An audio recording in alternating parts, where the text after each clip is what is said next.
today and sharing with you some of my best tips, biggest tips, things that I've learned over the last few years of growing succulents, and then also answering your questions live as well.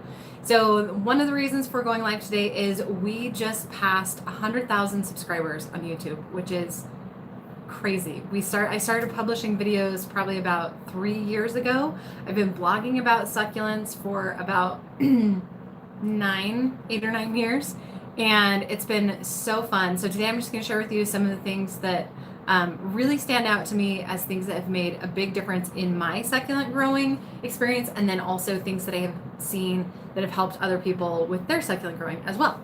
So to start off, the number one thing that I have found, and this has really changed for me in the last year or so, is recording what you're doing with your succulents.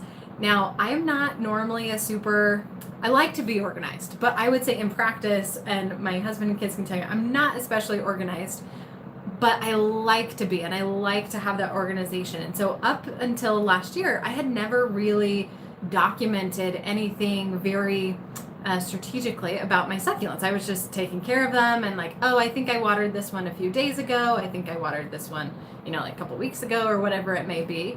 And it wasn't until we created the Succulent Tracker app that I finally realized I have been probably dramatically underwatering my succulents. And I knew that from looking at them, but I had come from a place where I would consistently overwater my succulents. So then I kind of went to like the opposite side of things where I was underwatering them. And part of the reason for that is I didn't know when the last time I watered was. And I don't know if you guys have done this before, but sometimes I'll be like, oh, yeah, I just watered those like a day or two ago. They're good. And you look at them and they look fine. But then I've been looking at all of this in the Tracker app because it lets you record when you've watered certain plants. And I can't tell you how many times I think I watered within the last 2 or 3 days, and it was more than a week ago. So that has been huge for me in helping to keep my succulents alive and also explain why some of them have died as well. But something that I noticed with that, I have a few succulents that are in the exact same type of pot, but the drainage hole at the bottom is just a little bit different. And so some of them, the water will drain out more quickly than others. And so even though I'm like watering them the same amount of time, maybe they're a different type of plant, or just that subtle difference in the drainage hole can actually make a huge difference. I've had a couple succulents that have rotted in the last probably month or two, that as I've been watering more frequently, knowing that my succulents are looking a little underwatered, I'm watering a little bit more, and there's a few succulents that have ended up going the opposite direction and rotting. And the reason that I found is when I pulled these apart, so after they rotted, I knew they were past the point of saving because it happened really quick. I unpotted those particular plants, and I found two things. Either one, the bottom of the pot was still dry, but the drainage hole was so small I couldn't really check it, and I hadn't really paid attention to the weight of the pot. But then the other thing that happened was some of these had no roots, like they were really dry, crispy roots. And so a lot of times what will happen is those dry roots, when they get soaked, then you end up with, it's kind of like a passive aggressive watering schedule where those roots are damaged, and so they absorb a ton of water instead of not absorbing anything, and you end up with a succulent that's just not taking in a consistent amount of water, and it ends up rotting. So really paying attention to how much you're watering your succulents and keeping track of it is huge. The other thing that I love about the app is I can record the names of the plants. So if I know I have a zebra plant or elephant bush, those are easy for me to remember. But some of the harder ones, I can have those in there associated with a picture of the succulent and its name, and then I can see the full watering history. Or if I treat it for bugs, I can record that in there. If I pruned it or if something happens to it, like one of my really pretty Echeveria hybrids, I thought my kids actually knocked it over. Turns out they didn't, but it was getting so tall that the stem actually broke, and so it basically beheaded itself. And so on that one, I was able to record, hey, on this day, the top fell off and I planted the top in this other pot. And so now I can keep track of those two separately, but know that they came from the same thing. So if you haven't checked that out, I definitely recommend it. I have links in the description of the video, or you can also go to succulenttracker.com. And it's available on iOS and Android. So whatever phone you're on, you can find the app there. So that honestly has been like the biggest change that I have made with my succulents that's really helped, is just actually recording what I'm doing with my succulents, so that then I have that data, so I can go back and say, okay, this one dried up. It was only getting watered every 3 to 4 weeks and it clearly needed some more. And along with that comes with paying attention to your succulents leaves and just noticing them over time. One of the challenges I run into is I have over 300 succulents now in my home. And so paying attention to all of them all the time gets tricky, which is also why the tracker app is handy. But if you are paying attention to the leaves of your succulents, you can tell when they're starting to change more toward being overwatered versus underwatered, and you can adapt more quickly as well. So we have a cheat sheet that you can download for that. Again, there'll be a link in the description. But noticing if the leaves are like starting to get like really plump and really firm, and if they're just like falling off with a slight bump. Now, there are a few succulents that the leaves fall off at a slight bump pretty much no matter what you do. Sedum rubrotinctum, pork and beans, and Sedum burrito, or burro's tail, Sedum organianum. The leaves just tend to fall off a lot. But most other succulents, the leaves should stay attached even with like a slight bump. So if they're starting to get really plump and really full, fall off really easily, that's a pretty clear sign that they're getting too much water, or they might be getting just enough, but you can always cut back a little bit. And succulents are so much easier to save if they're underwatered as opposed to overwatered. Obviously, like finding that tipping point where they're just healthy is great. So then on the opposite side, if your succulent is not getting enough water, the leaves are going to start to deflate a little bit. And that's more noticeable on some than others, but they'll start to look a little bit limp. The color will get dull. Whereas with overwatered, the leaves start to change kind of a yellow or translucent color.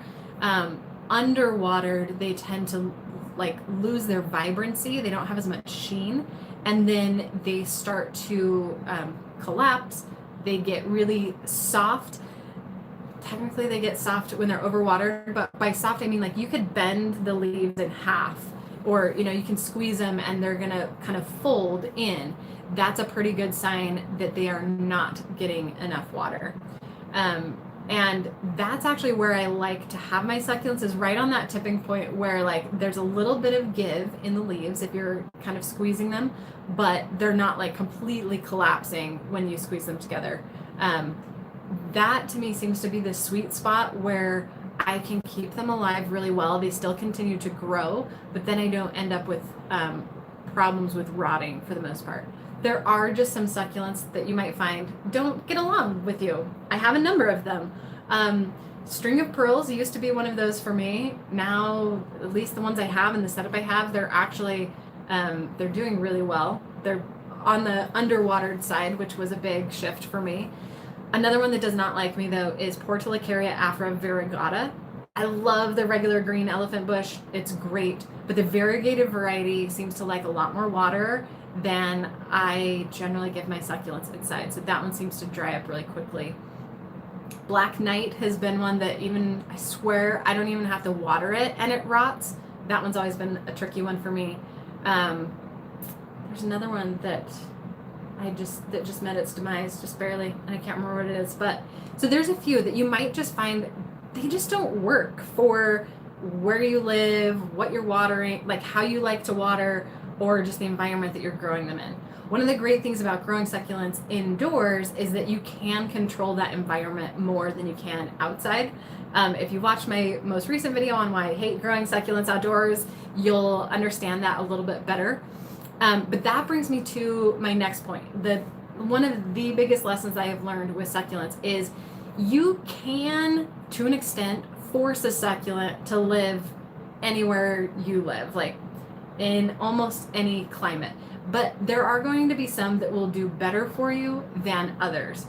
And that coming to that realization and accepting that is so, so helpful for keeping succulents alive and keeping them low maintenance. So in this video that I posted the other day, I asked for feedback, like, what do you do for succulents in the heat? Like, what's been working for people?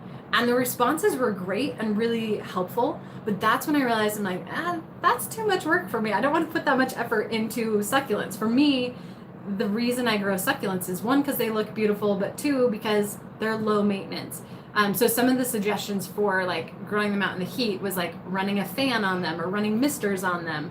I do have some shade cloth over them, which was one of the other suggestions. And a few other things, but find succulents that work well in your climate and go with those. And maybe you branch out to some other things later, but if you start with something that will work well for where you live right now, you're gonna have a way better experience with succulents. So even for me in this extreme heat, so we're at like, I don't know what our high today is. It's something over 110. So it's crazy hot and it's very dry. And my side yard where I have succulents outside gets direct sun all day, which is why I do have a shade cloth on top of our pergola, and that helps dramatically.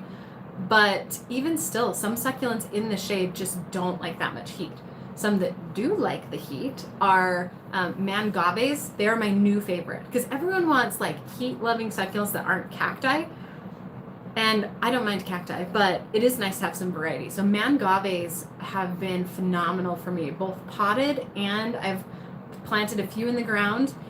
Even though we're renting, we gave it a try.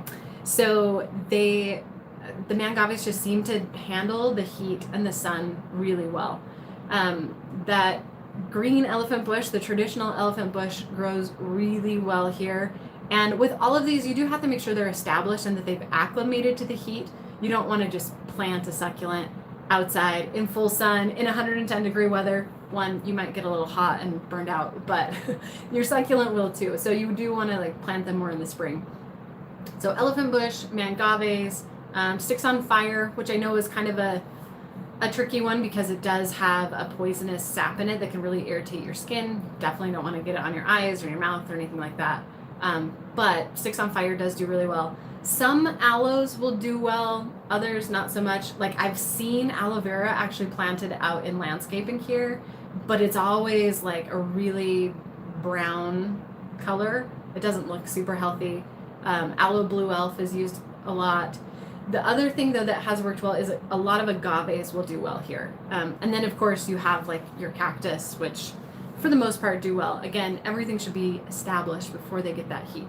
So these are things I've noticed just by like observing what's around me, seeing what's planted in, landscapes at buildings that I visit, or I found out about elephant bush because they have a bunch planted right in front of our pool house, and that one has done really well. So if you live in an area that where succulents can grow outside, which actually pretty much everywhere, some succulents can grow outside, just look around and see what's working for people and then give that a try. For those of you who are in cold winter climates, so I used to live in Utah, which was a zone 5. There are cold hardy sedums and then sempervivums, and actually there's a bunch of Opuntia cactus that also are cold hardy. Most of them to zone 5, some of them to zones 4. So with the exception of like really, really northern areas, getting up into like Canada or Alaska, you can grow sempervivums and these cold hardy sedums outside year round. So when I lived up there, I planted a bunch of them at my parents' house. They are still growing well. They keep multiplying and spreading. My mom's had to like pull some out, give them to neighbors because they grow so fast. So you do have options for outdoor growing, even if you live in a cold climate or a 4-season climate. One of my favorite places for buying cold hardy succulents is Mountain Crest Gardens. I think we should have a link to in the description for that one. But they have a ton of different colors, textures, varieties of sempervivums, and then these cold hardy sedums. And depending on the time of year, you can get Opuntias there as well. So if you're not sure what types of succulents will work for you in your climate, definitely head over to our website. So you can go to typesofsucculents.com and that will take you there. And we just have a list of over, I think we're close to 200 succulents now that we highlight, like their temperatures and their light needs and all of those things. You can also get it in we have a downloadable version of that, so you can like keep them on your phone and easily reference it there. Like if you're headed to a nursery, that way you don't have to be worried about being connected to the internet, but you can download these digital cards, save them to your phone, save them to your computer, and reference them if you're buying new succulents or researching, trying to figure out what succulents you own. Those can be a great resource as well. So I'll have a link in the description for those as well. But I just can't stress enough how important it is to start with succulents that will grow well where you live or where you're growing succulents. So if we switch over to indoor succulent growing, which is my personal preference, as you now know, you can virtually grow anything indoors. We used to talk about succulents like, oh, this is a good indoor grower and this one's not a good indoor grower. And generally what we would mean by that is that it doesn't need a grow light, whereas another one might need a grow light. But if you have grow lights, and honestly, grow lights can be super, super simple. Actually, I have one right here. So this is my favorite example of a grow light, which is a regular desk lamp with an LED bulb, and you can't really see the height, but I've been using this actually in my kids' rooms. They each have like a little succulent that they keep in the room under a lamp like that. I think total that cost me like $25, and it's because the lamp was like $20 or something, but you could get a cheaper lamp.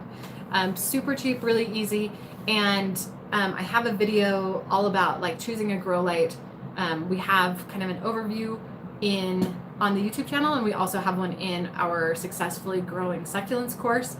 But you can grow pretty much any succulent inside if you have a grow light. And like I said, it doesn't have to be super expensive or complicated, just an LED bulb, super bright, daylight balanced, and then run it for like 10 to 12 hours a day, fairly close to your succulents, maybe like 12 inches away from it.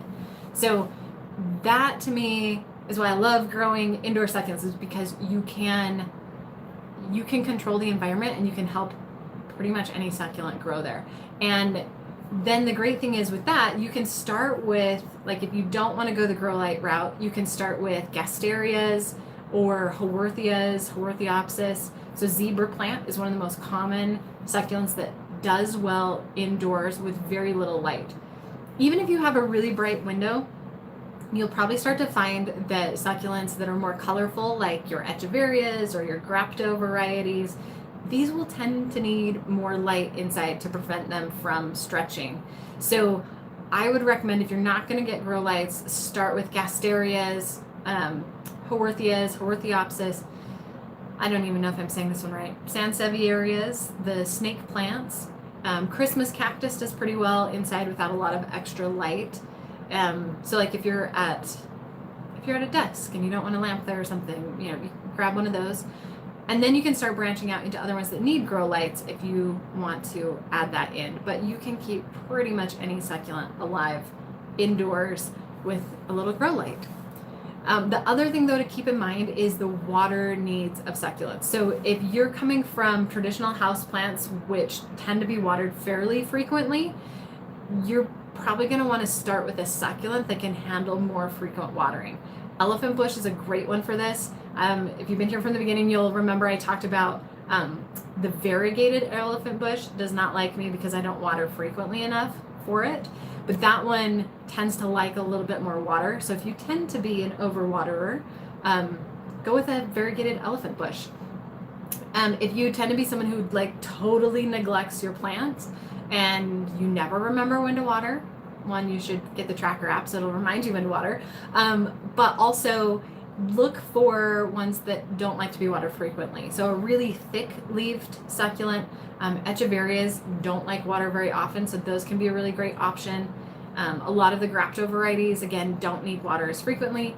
And generally speaking, most succulents will go through a pretty long drought period. Oh, if you like to water a lot, Ripsalis, those like a lot of water. that just popped in my head. But yeah, so look for succulents that are more similar to your current care style, so that you can start off on the right foot, and then once you get the hang of growing a particular succulent, then branch out to some more that are maybe a little bit trickier or not quite as in line with your growing or care style. That one's been huge for me. Like I'll probably buy another variegated elephant bush at some point in my life because I love how they look. But at the moment, I have enough succulents and they're working with my flow, they're working with my routine, and so I love it. And this probably sounds funny, I don't really have any interest in buying more rare succulents because I find they tend to be way more particular. They seem like they can get overwatered, just like you look at it wrong and they're overwatered, a lot of them. Or they're more finicky about how much light you get, or they'll lose their cool shape or texture if they don't have enough light. So I personally like to stick to the basics because I'm much more confident in keeping them alive. And with a large collection of succulents, it's hard to give them individual attention. So that's actually one benefit of having just a couple succulents, is you can give them more of your attention, and so you're not going to you'll notice those subtle changes more than if you have a bunch of succulents. It's hard to pay attention to every single one and make sure you're catering to their needs, especially if they're high maintenance, which is why I like the basics and the more common ones. So there's a couple other things that I feel like have been really crucial for me in keeping succulents alive and healthy and thriving over the last few years. One of those has been soil. And I cannot stress enough how much paying attention to your soil will make a huge difference for your succulents. So my personal favorite, I was gonna see if I have any around. I do not. But I really like Bonsai Jack Gritty Mix. And quick backstory on that, when I very first started growing succulents, I was researching all kinds of different forums looking for information about how to grow succulents. And I came across this recipe for succulent soil by a guy in the forum named Al. I would really like to meet him, thank him someday for all of the help that he gave me unknowingly just by posting this article about soil. And the recipe that he recommended for succulents, especially indoors, is 1 part pine bark fines, 1 part crushed granite, and 1 part turfus. I do actually have all these supplies. I needed to take a picture of them all individually. So here is pine bark fines, crushed granite, and turfus. So you can see when these are all mixed together, it's a very gritty soil. And a lot of people will say that's not actually soil, but whatever it is, planting medium. Having those components in it, and then having them be a 1/4 inch in size roughly, so that larger particle size. You can see this is not like really fine potting soil like you might traditionally see with plants, but having that gritty soil has made a huge difference. It makes it a lot harder to overwater your succulents because the soil just doesn't stay wet for very long because there's all this space for air flow around the roots. Water flows through more quickly, although the turfus especially absorbs quite a bit of water, so you'll still have some stored there, so the succulent can get what it needs. But that large particle size is crucial. And succulents don't like to have their roots like really compressed, really cramped. So yes, technically you can grow succulents in a traditional potting soil. There are some like pre-bagged mixes that you'll find at like your local garden center that are labeled for succulents, and it'll look like a traditional potting soil, and it might have a little bit of like pumice or perlite mixed into it, something to kind of loosen it up. But even with those, I find they just get so compacted that kind of suffocates the succulent roots, and it doesn't dry out very quickly. And when it does dry out, it doesn't absorb water very well. So you have to like really, you have to pour water on either multiple times, or you can take the bottom watering approach where you fill a container with water, you set your pot down in it, and you leave it for a few minutes so that all the water can be absorbed up into your succulent soil. Because you really want to make sure that the soil gets soaked completely and then dries out completely. if you think about like a flash flood in the desert, right? So we have these beautiful saguaro cactus. They, hundreds of years old, and the way that it works in the desert is it just pours rain for hopefully a couple days. That's what we would like, but at least for like a couple hours, maybe a day, and then it dries out and it doesn't get water again for a while. And yes, there's some like water stores, down below the surface of the soil, but you want to implement that same concept, not the same schedule, but the same concept with your succulents. So soaking the soil completely, letting it dry out completely, and then repeating that cycle. And usually you can add several days after you've watered. You can add a few more days after it's dried out. Like most of my succulents right now, I would say my indoor ones are probably getting watered every 10 days. That's an average. So some of them, like my little leaf babies, I'm watering a lot more. Some of the bigger ones are going 30, 40 days without water. So there's a lot of variation, which is why you got to pay attention to your individual plants. But soak and dry is the best way to promote a really deep, healthy root system for your succulents and allow them to go through that period of drought. About a month ago, I went out of town for a weekend and I didn't water before I left, and I didn't water when I got back for a while, and my succulents were totally fine, which is not typical for most plants. So that to me is what I want with my succulents, is I want them to be drought tolerant. I want to, like, if I'm having a bad day, I don't want to water today. Great, don't water today, you can water tomorrow or the next day or in a week, and they'll still be alive for the most part. Got to pay attention to the really needy ones. But having that well-draining soil, soaking the soil and letting it dry out completely to water. And then part of that is also having a pot with a drainage hole. So yes, you can keep succulents alive in a non-draining pot, but you also, it's just easier if the water drains out completely. So what I will usually do, that pot has stuff in it. This is not a good example pot. Let me see. Okay, so what I like to do when I'm watering is I will just plug the drainage hole and I'll pour water in until it fills up to the top. I'll let it sit for like, I don't know, 5 to 10 seconds, however long I feel like waiting. That way the water can absorb into the soil a little bit more, and then I let it out and just the water drains out the bottom. So sometimes on some of my pots I have like an actual plug, and so I'll just like go in and water everything because the holes are plugged, and then I'll come out later and just remove the plugs, let the water drain out, and then put the plugs back in or not, depends on the day. So the drainage hole though also helps. It's better if they're not plugged, because the drainage hole can help promote like airflow underneath the pot so that things dry out a little bit faster, because usually it's right there at the bottom of the pot that the water stays perched, and so it will dry out better if it has a drainage hole. But if you do opt for a non-draining pot, just make sure you measure the amount of water that you pour on. I like to do about like a quarter of the volume. So if you have like 1 cup full of soil, I would put on maybe a quarter cup of water. Maybe if it's like a really needy succulent or you're going to be gone for a while, you could put in a half cup. Probably don't need that much though. Around a quarter cup is ideal. So let's see. I made a note just to make sure. Those are really like the core things for me. Like, know what type of succulents will grow best for you. And like I said, you can grab our ID cards or go to typesofsucculents.com and look at the list there and figure out which ones will work based on lighting and temperature and water needs. So that is something that we have on the cards, is we rate them based on like how much water they need on a scale of 1 to 5. Most succulents are a 3, that's like average, but there's some that will like less or some will like more. So that's all in the cards. So find the succulents that work best for you. Use a super well draining soil, and then a pot with a drainage hole. Soak the soil, let it dry out completely before you water, and you should be good to go.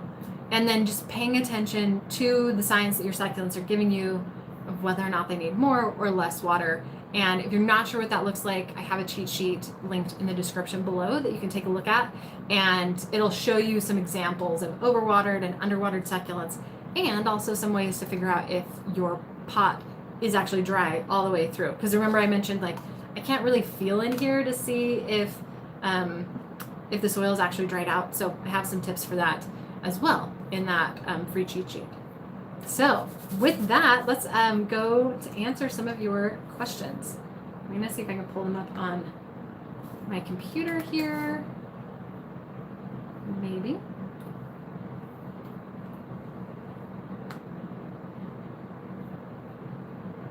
Okay.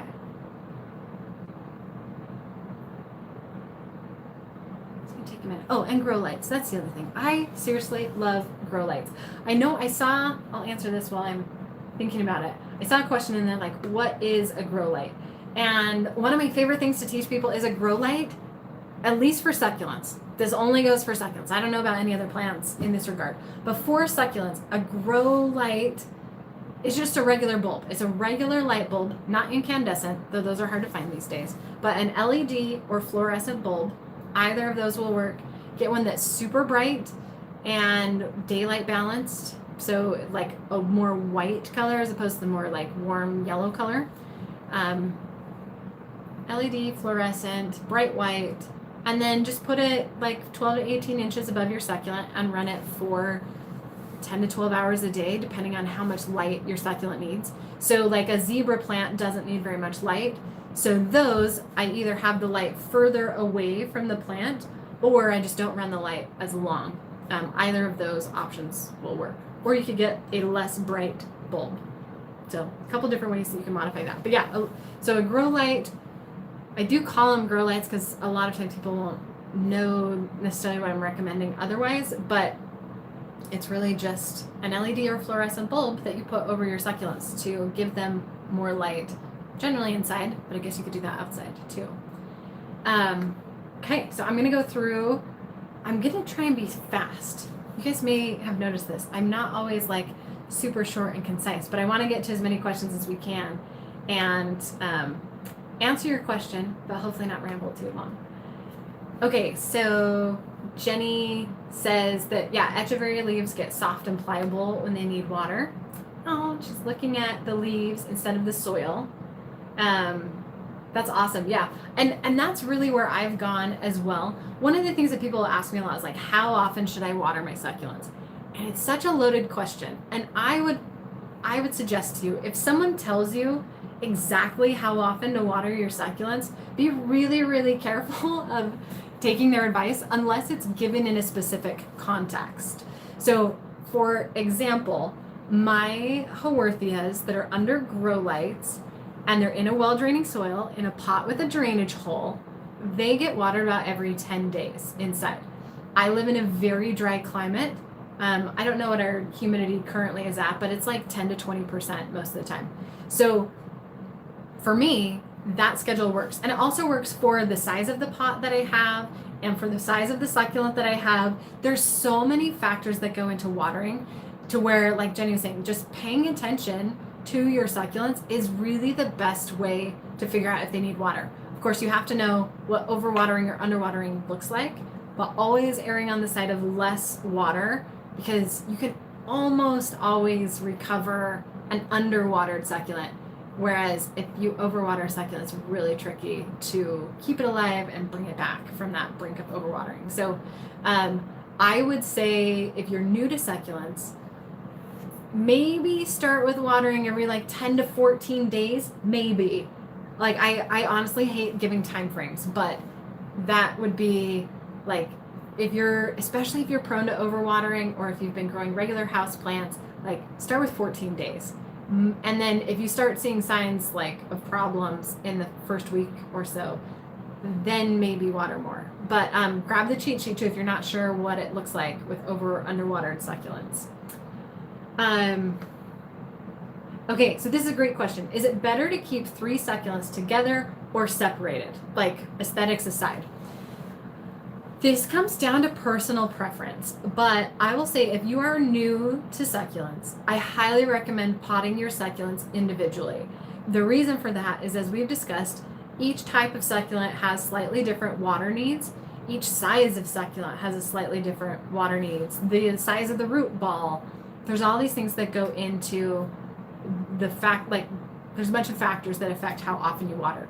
So It's easiest to keep your succulents alive if you keep them separated initially so that you know, okay, zebra plant is like the perfect child because it can take a lot of water or it can take very little. So that could be one that I might be able to combine with some other succulents, but it doesn't need very much light, so I have to kind of pay attention to that too. Or, you know, maybe you have like an Echeveria Pearl von Nürnberg, and you could probably pair it with the zebra, but it's not, it likes a lot of light and it does not like very frequent water. So potting them individually is a really great way to get yourself adjusted to growing succulents, help you understand their individual needs. And then I would recommend from there progressing to doing an arrangement. I'm actually headed to Mountain Crest Gardens at some point this month. And one of the things that we're going to be doing there is recording videos. Annie at Mountain Crest Gardens and I are going to record some videos together. If you haven't watched Annie, she's fantastic. Like, she has so much energy and she's just so excited and she knows a ton about succulents. She's like what is her job title? I don't know. She's like the succulent researcher. I think her background's in botany. She knows what she's talking about. So I love Annie. So we're going to do a video. I think we're going to do 2 of them where we show like a perfect pairing. So showing some succulents that work well together to kind of give you an idea of what to look for. So those will be fun. Keep your eye out for that. Okay, and then the next question is, how can I keep my elongated succulents standing up? They tend to fold over others. So if your succulents are really elongated and tall, they're probably not getting enough light. So I would say start by adding a grow light so that they grow more compact. And then once it looks like they're growing more compact, they won't like shrink back to being compact, but that new growth at the end will look good. Actually, I might pause in a second and go grab one. I should have brought it in already, but I have one that looks like that I can show you. But if they're like starting to lean over, I've seen people prop them up with like the way you would an orchid, right? Like just getting a stake and clipping the stem of your succulent to the stake. That's one option. You could use something like a fork, not really a fork, but like a stick with a little V on the end, rest it up against that. But what I would personally do, like I said, is get a grow light and run that. And once you see that like things are starting to get enough light, then I would chop off the top of your succulent, and that will put off new growth at the base of the stem. So you'll start to get more babies that will then grow compact. And then you have this nice cutting that you can work with at the end and plant it somewhere else. Or you can just let it kind of hang over the edge. There are some succulents that just as they get taller, they will naturally bend over and become more of a trailing succulent. I've actually seen that with ghost plant. Super cool. Ghost plant is not one that I would normally say is like a trailing succulent, but as it grows really fast and it can kind of bend over. And I've seen some like hanging over the edges of pots, which is really pretty. So kind of up to you. You can stake them, or like I said, I would personally probably chop it off and get some new growth.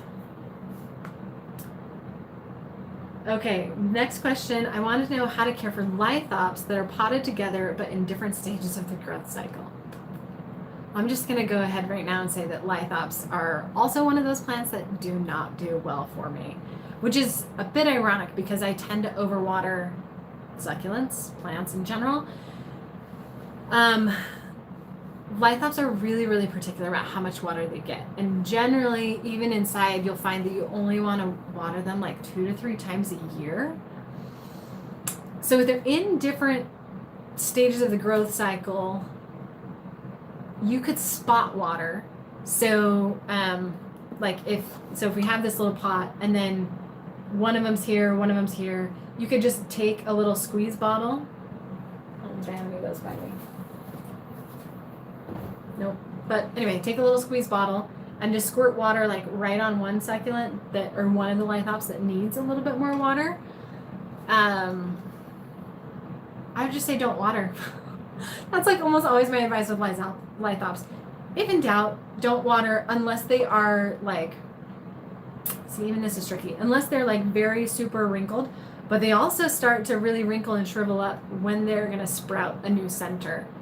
So I would say just avoid watering them if any of them are in like their transition phase. That's not probably particularly helpful, but lithops are really tricky. But generally just erring on the side of not watering them is what works the best.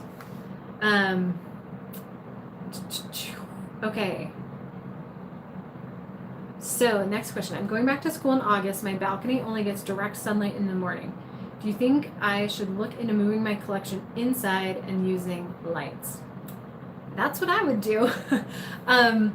Morning light, though, is ideal. So if they're not going to get any late afternoon sun, I think you could probably keep them outside in the morning. There's a lot of factors that might go into that, like the temperature and like how dark does it actually get and what types of succulents are you growing. Because if you have, Gasterias, Haworthias, some Crassulas, the Sansevierias, all of those would be fine with just some morning light and even dark afternoon shade.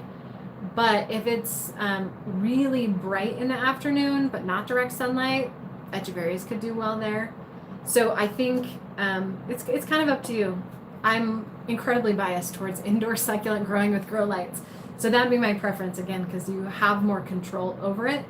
And especially depending on where you're going to school, like is it going to, are you going to get snow in the winter or like freezing temperatures? Potted succulents don't do quite as well in freezing temperatures. They can, but they're just usually not as hardy as succulents that are in the ground. Granted, most of my succulents are potted, so I currently live in a zone 9 climate in Arizona, and my potted stuff has done just fine over the winters, even when we've had like a few nights that maybe get down. It rarely gets down below freezing, but like maybe we'll get in like the upper 20s for a little bit. And all of mine I've not lost a succulent from frost damage at this point. So keep in mind with the temperature too. Got lithops growers, Cryptopetalum seedlings. Oh man, anyone who tackles growing succulents from seeds, my hat is off to you. That is a lot of work. Again, I like my succulents to be low maintenance. Seeds are not low maintenance. So, way to go, growing seeds. Okay, next question. I have Miracle Grow cactus soil. I'm told I should mix half with pumice, but I want to add a top dressing too. Is that too much pumice? And then does the size of the pumice matter? It kind of depends on your climate. So pumice, if you don't know what pumice looks like, I have some of that right here. I'm bummed. I should have planned that. I don't have any soil by me. Ooh, this is really, here you go, that's pumice. Not to be confused with perlite. So the Miracle Grow cactus mix has some perlite in it, which if I understand or remember correctly, it's actually like puffed out pumice. I don't know if it's pumice, but it's some type of rock that's been like puffed out more. And anyway, it breaks really easily. You can like crush it with your hand. So I don't recommend using perlite, but pumice is much sturdier and still very lightweight. So half Miracle Grow, half pumice. I think you'll end up honestly getting a lot of water retention. Pumice holds a surprising amount of water. With all the little pores in it, it absorbs quite a bit of water. But I also know people who swear by adding pumice to like the Miracle Grow mix or just a regular potting soil. I would probably go 50-50, maybe even a little bit more pumice. So I don't think it's a problem. Let me make sure I'm reading the question right. Adding a top dressing. I don't think it's a problem to add that much pumice and use a top dressing. As far as the size of the pumice, I would highly recommend doing 1/4 inch pumice. The 1/8 inch is just a little bit too gravelly. I feel like it breaks down a little faster. Bigger is just bigger. It's kind of, I don't know. I don't think you need it bigger. I would say a 1/4 inch is ideal for that. Let's see, comment. Clamp lamps are good budget grow lights. Yes, definitely. I don't have any in here currently, but I did have a lot of those. Oh yeah, there's the question. What exactly is a grow light? Hopefully that helped, Barbara. Okay. Dana says, I'm making an arrangement with burro's tail and string of buttons. Any suggestions? Oh shoot, I just lost the question. Any suggestions with similar needs that will look well with those? Okay. Burro's tail, string of buttons. Those are a good combo. So you have like, so the string of buttons kind of grow upward. The burro's tail kind of grow downward, depending on how big they are. The little ones will kind of grow a little bit more up, but that's one that will eventually trail. String of buttons can actually trail too if they get really tall, but I usually like to cut them back before that. I would mix in some Echeverias or like Grapto varieties. I think if you get a rosette in there, I think that would look really nice and also work pretty well with their needs. I would say that sedums, like Echeverias, tend to prefer being on the dry end. So Pearl von Nuremberg would look good color-wise. And now I can't think of any other Echeveria names offhand. I wouldn't go with Black Knight, I guess. That one is not one that loves me. Or Black Prince. Both of those can be really particular. And they need quite a bit of light.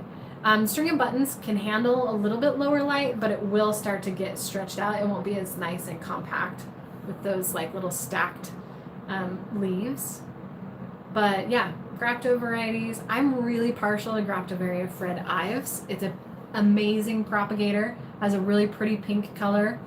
And then as the leaves get older and start to die, like you just get, I've literally seen it every color of the rainbow, and it's just so cool. And it propagates really well, which I already said, but I really like Fred Ives. California Sunset, Grapto Sedum California Sunset. I always get the sedums and Graptoverias mixed up, but yeah, I think that will look really, really good.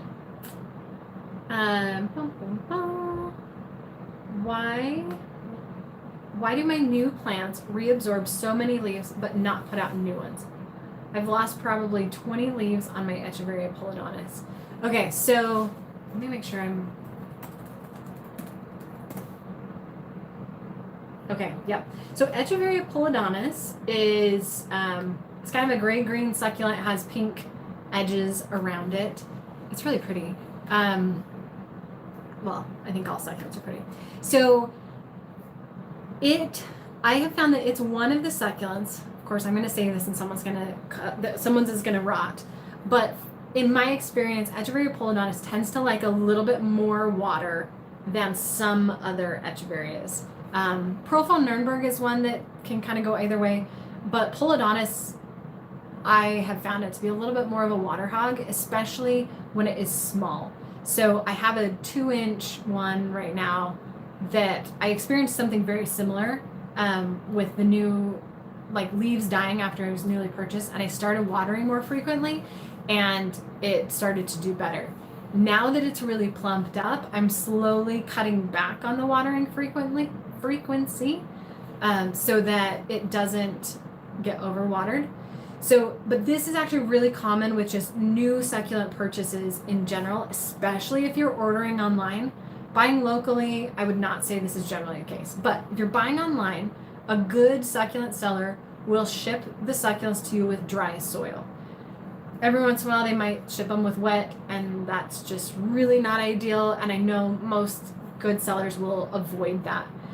So you'll likely either get it bare root or with dry soil.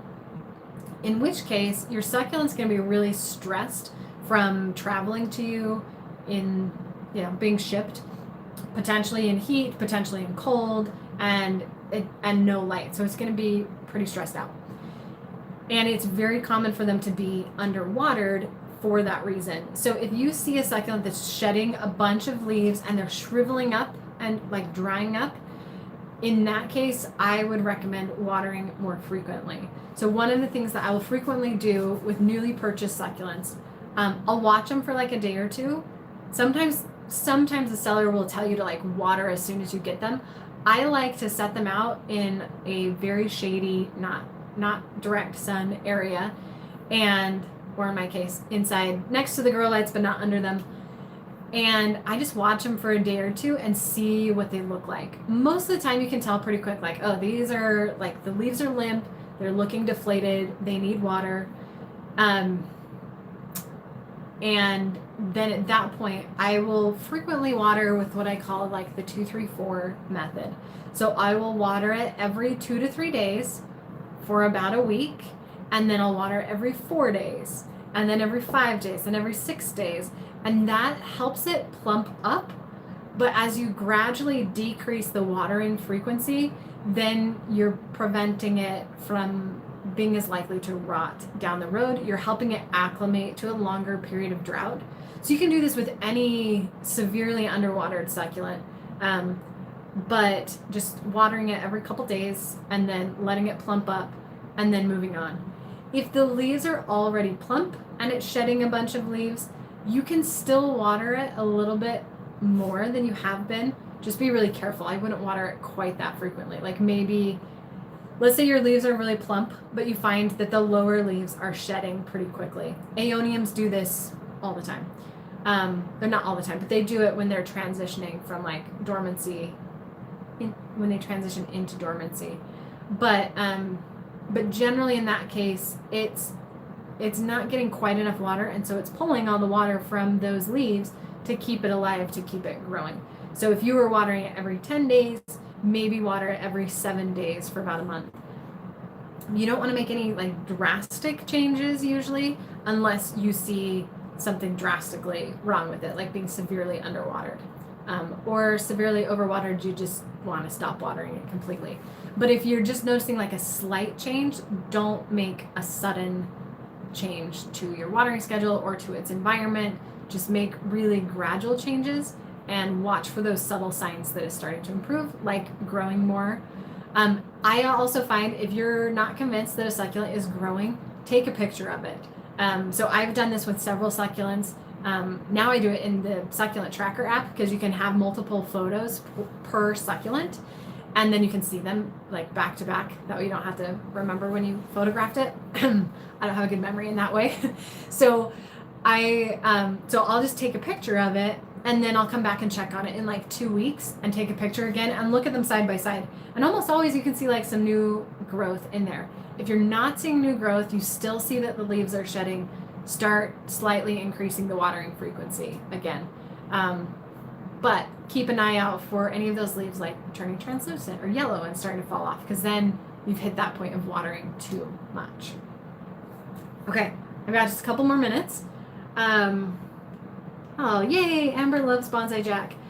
Guys, like I know it is not the cheapest soil out there, but if you're growing succulents indoors and you're having a hard time with succulents rotting, like just buy one bag of Bonsai Jack soil and try it.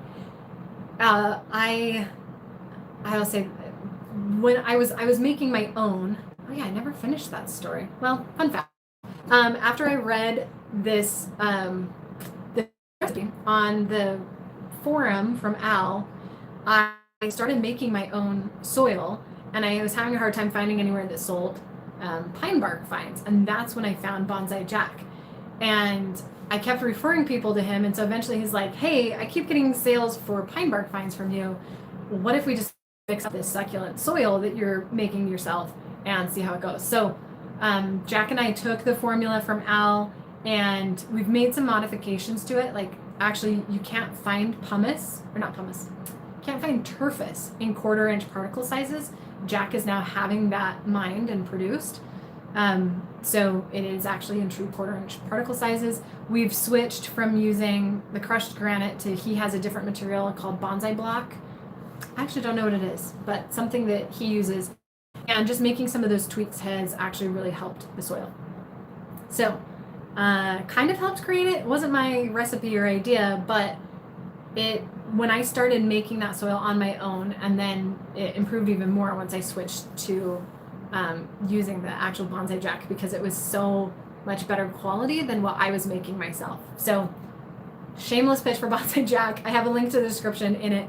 But seriously, if you're struggling with overwatering succulents at all, just try a small amount and see if it works for you. I know there's people who don't like it, and it can take a little bit of getting used to, but it's been a game changer for me. So there you go. Shameless plug for Bonsai Jack. Yeah, and then, okay, so then Jenny says she can't find any good grit other than perlite locally, and it's infuriating when I go to the garden center asking for pumice and people have no idea what it is. That's true. I've started to find a few local nurseries that carry pumice, and you can buy it online. If you want to just buy pumice, oh, shoot, I might get this URL wrong. I can add it to the description, but I think it's just called generalpumiceproducts.com. They are a seller out of, I think they're based in Southern California, and that's all they do. They just sell pumice products, and it's really great quality. There was somewhere else I was going with that, but I learned from them actually though that pumice is only mined in a few very specific places, and that's why it's not sold in a lot of areas. Like it's not a very common thing.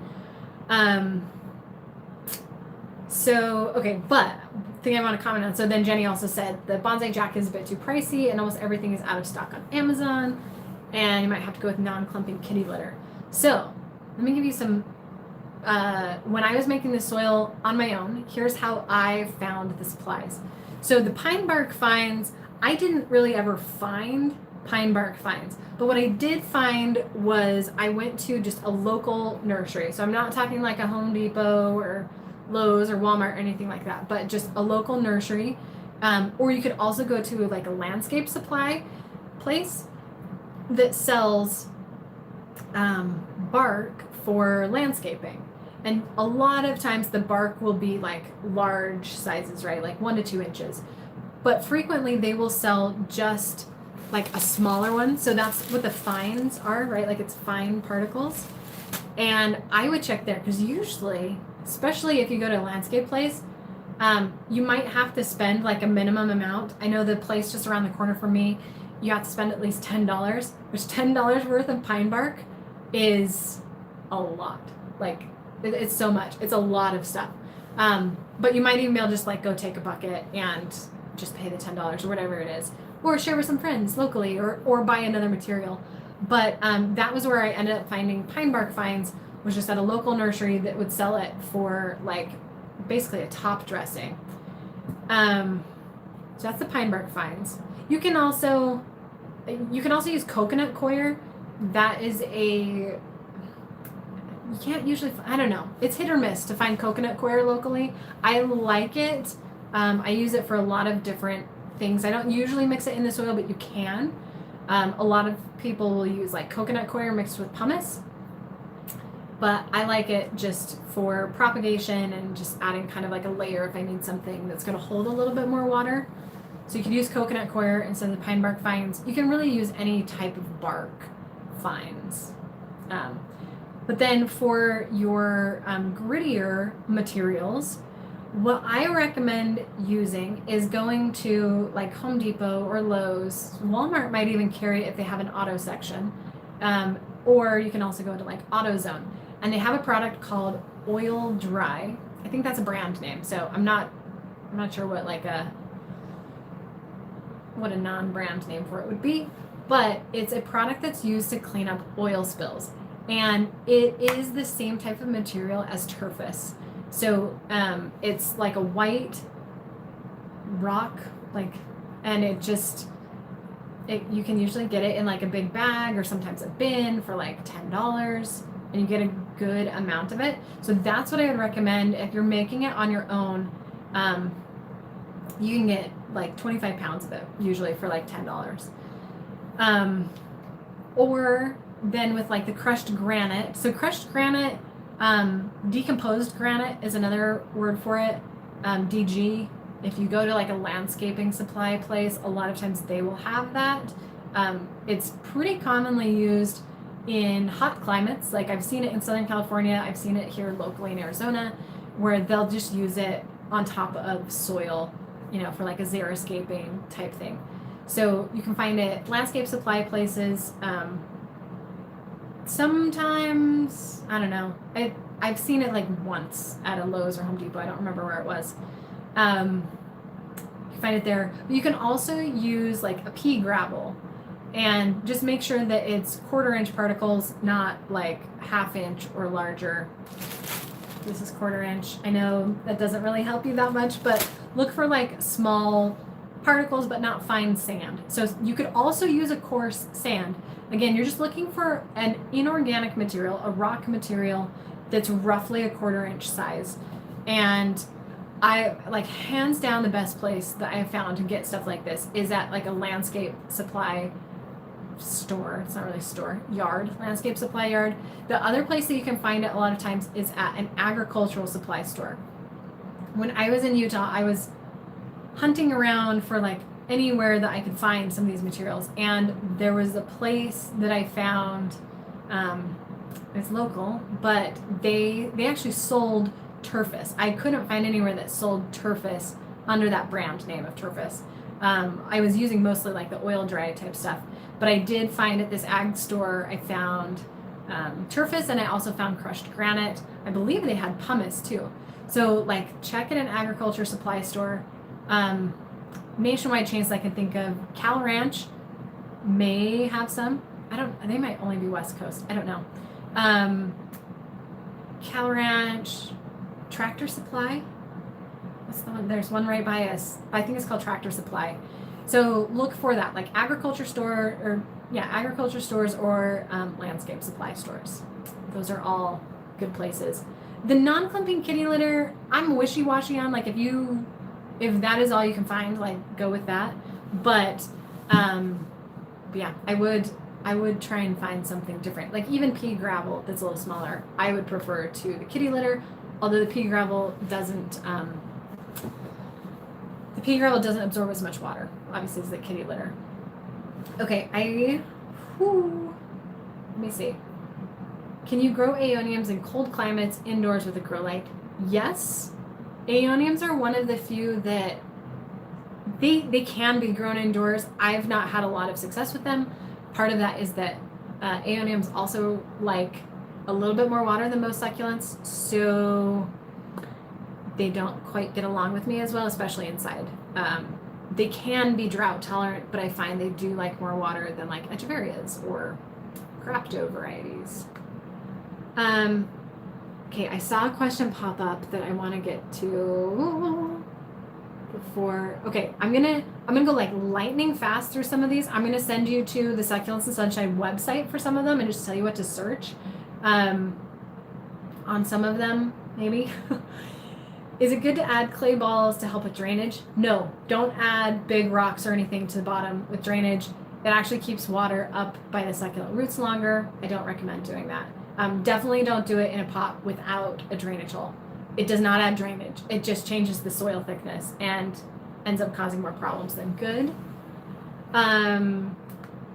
When succulent, okay, I have a post on dormancy. So if you go to succulentsandsunshine.com and just search for dormancy, I have a post on there and it'll walk you through when succulents are dormant. Okay, we talked about buying crushed granite. Propagating from leaves. I water my leaf babies when I remember. I water them every 2 to 3 days. I like to keep the soil damp but not soaking. Also search for propagation on Succulents and Sunshine. I do have like a full tutorial on propagating from leaves. Okay. A tall succulent is dying.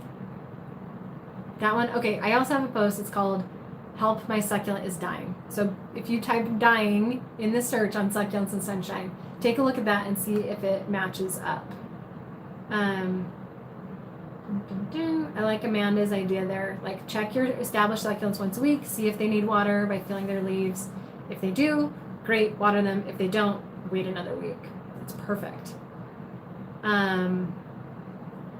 Oh, Tina, can we talk about your, oh, dang it, I just lost it. It moved. Okay, can we talk about your app? Is there a way to create a community page to share pics with folks to help identify the unknowns? Facebook.com/groups/Succulents and Sunshine. We have a Facebook group. You can totally post in there to get help with IDs. I've actually seen it where people will like add a bunch of succulents to the Succulent Tracker app, snap a picture of it, and then upload it to the Facebook community. I love seeing that because I love seeing people use the app. There is a way within the app to kind of side by side look at, we have about almost 200 succulents in the app.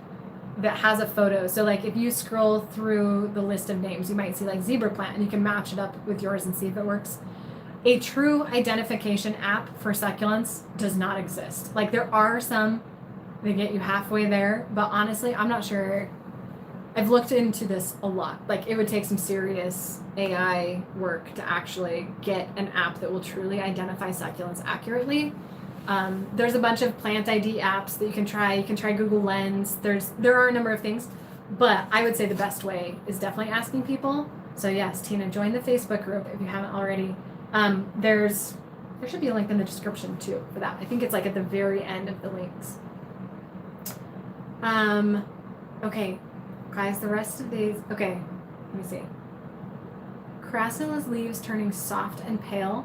Check out the dyeing post, succulentsunshine.com, and then search for dyeing, and take a look at the descriptions there. Yay, another Bonsai Jack fan. Do you find you have to strain the really fine powder from Bonsai Jack? No. So this was actually a change that Jack made, I don't know, a year ago, where like you can, I don't know how I can see this, but this is like, there's a little bit of kind of powder in there. He actually did a really extensive test over about a year and a half with a variety of different succulents, comparing them planted in just coconut coir, just the original Bonsai Jack mix, the Bonsai Jack mix, I don't know, he tried like 4 different things, and then he tried the Bonsai Jack mix without the pine bark fines being filtered is not quite the right word, but kind of strained. Okay, it doesn't matter. I can't think of that word. Anyway, but with all the fines in it, and the succulents that were in the soil with all of the like finer particles of the pine bark fines, not any of the other rock material, but just a little bit of the like dust from the pine bark fines seemed to work better across the board than not having it screened. That's the word I was looking for. Screened out. So so I've been using the new version. I'm finding it works well. I think it retains just a tiny bit more water, which can be beneficial, might not be, but you don't need to screen it out. It was left in there intentionally. But there are some, like, I don't know, like if you can see the bottom of this pumice, like that's a lot of fines. Usually, I don't know, I say usually there's not that much, but I would avoid like filling the entire pot with fine stuff, but the amount that I've seen in the Bonsai Jack mix has generally been enough. Okay, yeah. Do tropical plants get dry spots on leaves if there's no humidity? I don't know. I don't grow any tropical plants, so that one I'm not sure on. Let's see. Okay, so Jenny and Janarinka talking about like Succulent ID apps. Yeah, so here's my personal take on IDs. I'll leave you with this. I think it's beneficial to have a general idea of what your succulent is called. Usually if you can get just the genus or something pretty close to the genus, like I don't think it matters if it's a Graptovaria, Graptosedum, Graptopetalum, or Echeveria. To me, all of those are like, there are some individual plants that are more particular, but generally across the board, you can treat almost all of those Graptos or Echeverias roughly the same. So I feel like if you can get your succulent ID'd on a genus level, then you're usually pretty good. And then if you can get deeper beyond that to like the species or the cultivar, that is great, that's ideal. But I think most of the knowledge and benefit that comes from identifying your succulent is from having that genus level knowledge, because Kalanchoes are going to be different than Echeverias, which are going to be different than like even sedums, and there's such a broad spread of sedums. So I feel like most plant ID apps will get you generally in the right direction with the genus. There are so many cultivars, hybrids, and succulents that look virtually identical that it's really hard to distinguish some of those characteristics. For example, Graptovaria purple pearl, is that what it's called? I think it's Purple Pearl, Purple Delight, Pearl von Nürnberg. There's another one. There's like 4 of these Echeverias. They all pretty much look like Pearl von Nürnberg. They're all hybrids of it. And in that case, like, it doesn't really matter which one's which. But there is a difference between like Graptoveria Pearl von Nürnberg and Graptoveria Debbie. One's an Echeveria, one's a Grapto Echeveria. They're both purple, but most like ID apps that I have found will call them the same plant or won't be able to distinguish between the two. I don't think it's the end of the world. I don't think it's a big deal. But if you like want to actually know very specifically and accurately what your succulent genus, species, and cultivar is, I would recommend joining a couple different succulent groups on Facebook and get some input. Even Google searches can send you astray. Like when Chantal and I are looking for plant IDs, we'll do a Google search, we'll scroll through images, we'll find some that match, and then we'll kind of keep searching different names or similar names to see if we find some similarities, because there's even debate among succulent growers as to like what plant is what. Like a great example is Sedum adolphii and Sedum neusbaumeranium. They're pretty much the same plant, but growers label them differently, and plant names are always changing. So I think it's important to know generally what your succulent is.